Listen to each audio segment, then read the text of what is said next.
بسم اللہ الرحمن الرحیم۔ شوہر اگر اپنی بیوی کو اپنے ہاتھ سے کھانا کھلاتا ہے تو یہ بیوی کی غلامی نہیں، میرے نبی صلی اللہ علیہ وسلم کی سنت ہے۔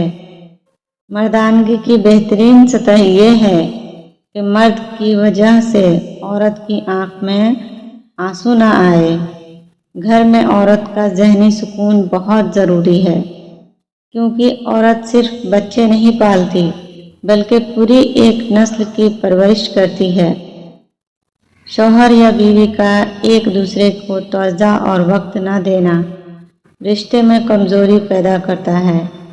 ایک مرد کی اپنی ذاتی بہت سی ضروریات نہیں ہوتی، وہ اگر مناسب بھی کمائے تو گزارا کر سکتا ہے، مگر جب وہ شوہر بنتا ہے تو ذمہ داری آ جاتی ہے، پھر وہ اپنے لیے نہیں اپنے بیوی بچوں کے لیے زمانے بھر کی خاک چھانتا ہے۔ لہٰذا اپنے شوہر کی قدر کریں اور وہ واقعی قدر کے لائق ہے۔ بیوی صرف نام سے بدنام ہے، ورنہ تکلیف میں ساتھ صرف وہی دیتی ہے۔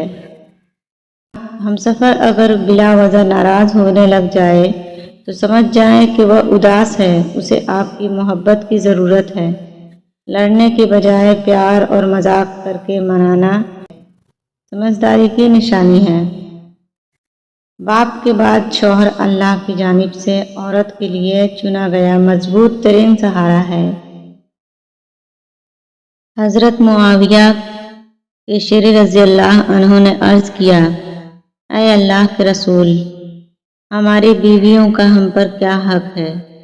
رسول اللہ صلی اللہ علیہ وسلم نے فرمایا، جب تم کھاؤ تو اسے بھی کھلاؤ، جب تم پہنو تو اسے بھی پہناؤ، اس کے چہرے پر مت مارو، نہ اسے بدصورت کہو، اور اس سے گھر کے علاوہ کہیں علیحدگی اختیار نہ کرو۔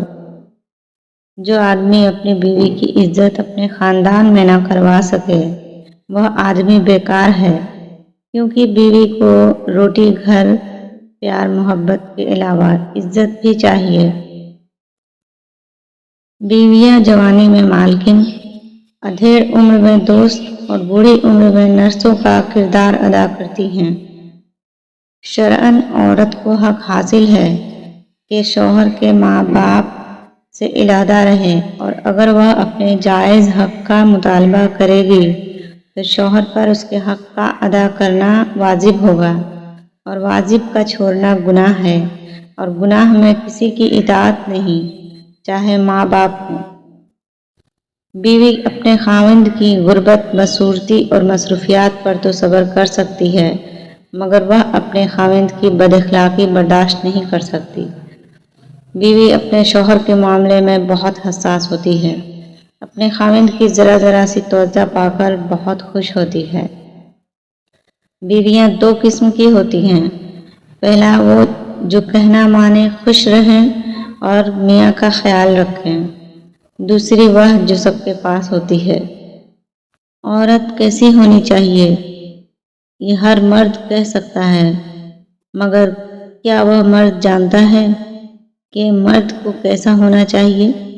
ایک اچھا مرد اور شوہر وہ ہے جو عورت کی بڑی سی بڑی خطا بھی معاف کر دیتا ہے، جو حکمران بن کر نہیں، محافظ بن کر اور ساتھی بن کر رہتا ہے، جو روٹی کپڑا پناہ دے کر احسان نہیں جتلاتا بلکہ شکر گزار نظر آتا ہے، جو وحشت کے گھوڑے پر سوار ہو کر عورت کی انا کی دھجیاں نہیں اڑاتا، جو بن مانگے عورت کو محبت کے ساتھ عزت بھی دیتا ہے، جو اپنی انا کی تسکین کے لیے عورت کی عزت نفس کو کچلتا نہیں، اور جو اپنے گھرانے کی خدمت کو عورت کا فرض نہ سمجھتا ہو، جو عورت کے ہر غم دکھ درد میں شریک ہوتا ہو، ہاں وہ ایک اچھا مرد ہوتا ہے، وہ ایک اچھا شوہر ہوتا ہے۔ میں نے اپنے شوہر سے پوچھا، آپ کو برا نہیں لگتا جب کبھی میں ایک دم غصہ ہو جاتی ہوں یا کبھی بے وجہ میرا موڈ خراب ہو جاتا ہے؟ آپ کبھی مجھ سے اکتا تو نہیں جاتے؟ شوہر نے کیا خوبصورت جواب دیا، اول تو آپ کی خوبیاں ان چھوٹی چھوٹی باتوں سے بہت بڑھ کر ہیں، دوسرا یہ کہ میں نے اللہ کو گواہ بنا کر آپ کو تمام خوبیوں اور خامیوں کے ساتھ قبول کیا ہے، میں پھر کیوں اپنے وعدے سے پھروں؟ میرے دل میں شوہر کی قدر اور بھی بڑھ گئی اور میں نے دعا کی کہ کاش سب شادی شدہ لوگ اللہ کو حاضر و ناظر جان کر اپنے نکاح کے وعدے کو ایسے ہی یاد رکھیں تو زندگیاں کتنی بہتر ہو جائیں گی۔